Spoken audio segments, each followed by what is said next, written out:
नमस्कार. Housing society आणि समिती म्हणजे व्यवस्थापक कमिटी, थोडक्यात माहिती आपण घेतो यामध्ये. तर समितीमध्ये कोण येऊ शकतो?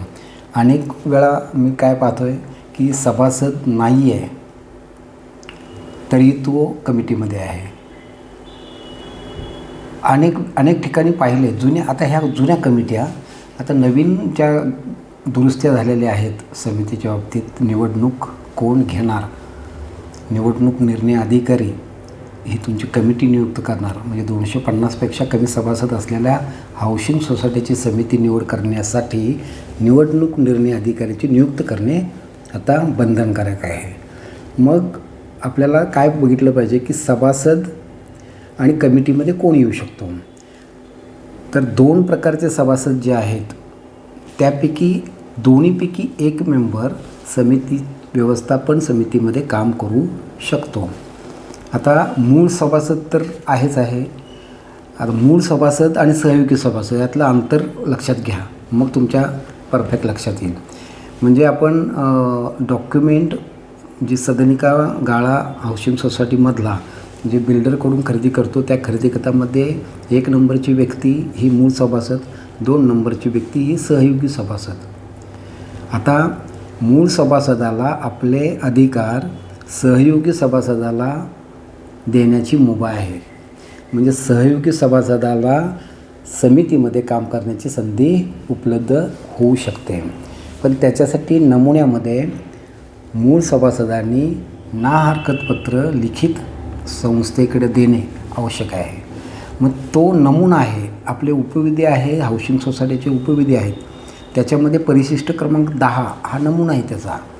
आणि उपविधी क्रमांक 117D मध्ये सभासदची पात्रता काय आहे ते नमूद आहे. मग त्यानुसार आपण त्याचं पालन करून आपण सहयोगी सभासदाला पण समितीमध्ये काम करण्याचे राईट्स मिळू शकतात.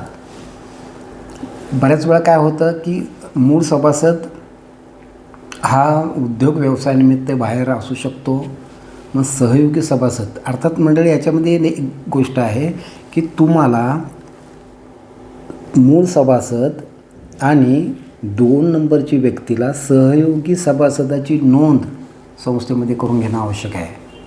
पहिली तरतूद आहे, तुम्ही ती नोंद करून घेणं आवश्यक आहे. नोंद करून नाही घेतली तर ह्या गोष्टी पुढच्या अशक्य आहेत. मग तुम्हाला सभासद आणि सहयोगी सभासदाची नोंद करून घेणं गरजेचं आहे. तेव्हाच या गोष्टीचा तुम्हाला उपयोग करून घेता येईल. हाऊसिंग सोसायटीमध्ये काय होतं की मूळ सभासद कधी कामानिमित्त बाहेर असतो किंवा त्याला नोकरीधंद्यानिमित्त संस्थेमध्ये काम करायला वेळ मिळत नाही. आणि सहयोगी सभासद जो असतो तोही ॲक्टिव्ह असतो आणि त्यांना वेळ मिळू शकतो. मग अशा ठिकाणी तुम्ही चेंजेस करून घेतलेत तर संस्थेचं कामकाज चांगल्या पद्धतीने व्हायला मदत होईल. आणि मी म्हणतो अशा पद्धतीने बदल तुम्ही करून घ्या. जर का मूळ सभासदाला वेळ देता येत नाही तर आपल्याला कुठूनही हाऊसिंग सोसायटीचं कामकाज चांगलं करायचं आहे. म्हणजे ह्यासाठी ही तरतूद आहे, त्या तरतुदीचा उपयोग करून घ्या. म्हणजे सभासद